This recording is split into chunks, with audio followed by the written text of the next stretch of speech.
ఇక నదీ జలాలపై రాజీ లేదు, రాష్ట్రానికి రావాల్సిన వాటాలు సాధించుకుంటాం. గత ప్రభుత్వంలో కాళేశ్వరం పేరిట 1,00,000 కోట్ల రూపాయలు వృధా. ఇప్పుడు సెంటిమెంట్ను రగిల్చి విష ప్రచారం.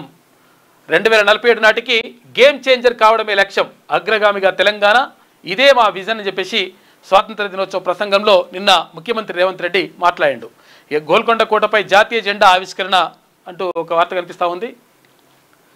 కృష్ణా గోదావరి జిల్లాల్లో మన వాటా కోసం రాజీ పడబోం, ఎవరి బెదిరింపులకు లొంగేది లేదు. తెలంగాణ భూములు సస్యశ్యామలమయ్యాకే మరొకరికి నీళ్ళు ఇవ్వడం గురించి ఆలోచిస్తాం.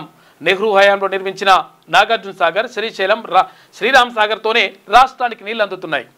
గత ప్రభుత్వం కాళేశ్వరం పేరిట 1,00,000 కోట్ల రూపాయలను గోదావరిలో పోసింది. ఈ ప్రభుత్వ హయాంలో కట్టడం, కూల్చడం రెండూ అయ్యాయి. అంత డబ్బును వృధా చేసి ఇప్పుడు మళ్ళీ సెంటిమెంట్ రగిలించేందుకు విష ప్రచారం చేస్తున్నారని చెప్పేసి నిన్న ముఖ్యమంత్రి మాట్లాడాడు. మొత్తం మీద పెట్టుబడులు పెట్టండి, లాభాల బాధ్యత నాది. ఇందాక చెప్పింది కదా క్రీడాకి సంబంధించి, పెట్టుబడులు పెట్టండి, లాభాల బాధ్యత నాది. క్రీడాయి ప్రాపర్టీ షో ప్రారంభోత్సవంలో నిన్న ముఖ్యమంత్రి మాట్లాడాడు.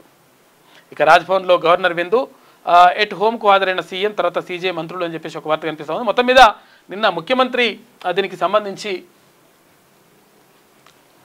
అంటే స్వాతంత్ర దినోత్సవం సందర్భంగా ప్రసంగించిండు. చాలా విషయాలు అంటే విషయాలపైన మాట్లాడిండు.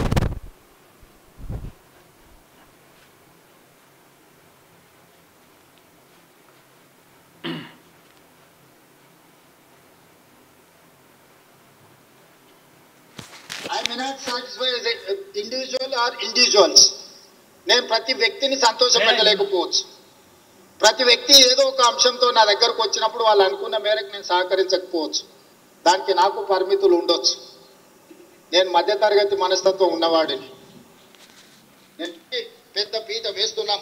బాధ్యతలు స్వీకరించిన మరుక్షణం టీజీపీఎస్సీని సంస్కరించాం. 20 నెలల కాలంలో 60,000 ప్రభుత్వ ఉద్యోగ నియామకాలను చేపట్టడం ద్వారా ఆ నిరుద్యోగ యువకుల కళ్ళల్లోనే కాదు, వాళ్ళ కన్న తల్లిదండ్రుల కళ్ళల్లో ఈరోజు ఆనంద వెలుగులను చూడగలుగుతున్నాం. ఇప్పటి వరకు తెలంగాణ రాష్ట్ర ప్రభుత్వం 60,000 ప్రభుత్వ ఉద్యోగ ఖాళీలను భర్తీ చేసి, ఈ 60,000 ప్రభుత్వ ఉద్యోగ ఖాళీలను భర్తీ చేస్తే అందులో ఏది 10% అక్కడ ఏది ఈడబ్ల్యూఎస్ పేరుతోటి 6,000 ఉద్యోగాలు డైరెక్ట్గా వెళ్ళిపోయినాయి. ఈ విషయం గురించి 100% మాట్లాడండి. తర్వాత ఈడబ్ల్యూఎస్కి సంబంధించి ఎవరైతే నిజంగా అగ్రవర్ణ పేదలు ఉన్నారో, ఎకనామికల్లీ వీకర్ సెక్షన్ ఎవరైతే ఉన్నారో వాళ్ళకు అందాల్సినటువంటి ఫలితాలను ఎవరు అందుకొని పోతున్నారు అంటే, ఎవరైతే డబ్బున్నోళ్ళు ఉంటారో, ఎవరైతే 100 ఎకరాల భూములు ఉంటారో, 50 ఎకరాలు, 20 ఎకరాలు, 30 ఎకరాల భూములు ఉంటారో, ఆ భూములు ఉన్న వాళ్ళు, తర్వాత బాగా డబ్బున్న వాళ్ళు ఈ ఈడబ్ల్యూఎస్ రిజర్వేషన్ని కొట్టుకొని పోతున్నారు. దానివల్ల ఏమవుతుంది, నిజంగా కూడా అగ్రవర్ణంలో ఉన్నటువంటి పేదలకు కూడా అన్యాయం జరుగుతూ ఉంది. కాబట్టి ఈ ఈడబ్ల్యూఎస్ని మళ్ళీ ఇంకోటి ఏంటంటే, అక్కడ 10% మేము 10% ఉన్నాం, మేము 5% ఉంటే 10% రిజర్వేషన్ ఎట్లా ఇస్తారని చెప్పేసి గతంలో జీవన్ రెడ్డి మాట్లాడిండు.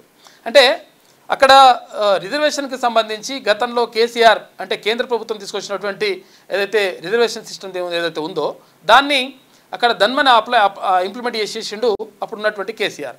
తర్వాత ఇప్పుడు మరి ప్రభుత్వం ఏర్పడ్డ తర్వాత నిజంగా దానిపైన ఒక కమిటీ వేసి నిజంగా అగ్రవర్ణ పేదలు ఎంతమంది ఉన్నారు, నిజంగా ఎంత శాతం ఉన్నారు, అటువంటి వాళ్ళకు న్యాయం దక్కాల్సినటువంటి అవసరం ఉన్నది. కానీ ఇది ఇష్టం వచ్చినట్టుగా 10% అంటే అసలు యాక్చువల్గా ఏదైతే 100%లో 50% రిజర్వేషన్ పోయిన తర్వాత ఈ ఉన్నటువంటి 50%లో 10% అనేటువంటిది ఉంటుంది.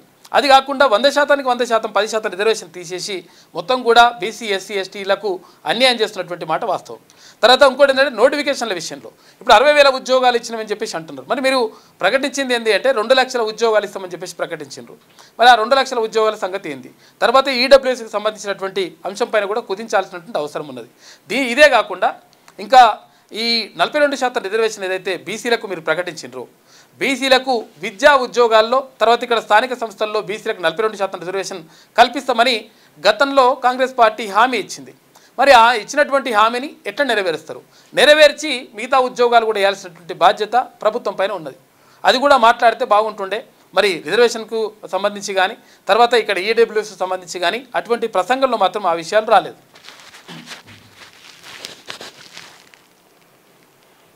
కాకుండా తెలంగాణ పబ్లిక్ సర్వీస్ కమిషన్ నుంచి గ్రూప్ 1, గ్రూప్ 2, గ్రూప్ 3 పరీక్షల్ని కూడా పూర్తి చేసి తొందరలోనే ఈరోజు ఈ నియామకాలను చేపట్టబోతున్నాం. అదేవిధంగా పేదలకు విద్యను అందించే ఉద్దేశంతో డిఎస్సీని కూడా పూర్తి చేసి దాదాపుగా 10,000 పైచిలకు టీచర్ ఉద్యోగ నియామకాలు చేపట్టడం ద్వారా పేదలకు విద్యను అందుబాటులోకి తీసుకురావడానికి ప్రభుత్వం వేగంగా ముందుకు వెళుతుంది. కానీ మొత్తం మీద ఇక్కడ బీసీలకు సంబంధించినటువంటి అంశం కూడా క్లియర్గా మాట్లాడితే బాగుంటుండే. ఇంకా లేటెస్ట్ న్యూస్ తెలుగు మరియు ఇంగ్లీష్ అప్డేట్స్ కోసం ఇప్పుడే క్యూన్యూస్ అఫీషియల్ యాప్ని ప్లే స్టోర్ నుండి డౌన్లోడ్ చేసుకోండి. సరికొత్త సమాచారాల కోసం క్యూన్యూస్ వెబ్సైట్ని ఫాలో అవ్వండి. ఛానల్లో ప్రాంతీయ, జాతీయ, అంతర్జాతీయ వార్తలు వీక్షించండి. లైక్ చేయండి.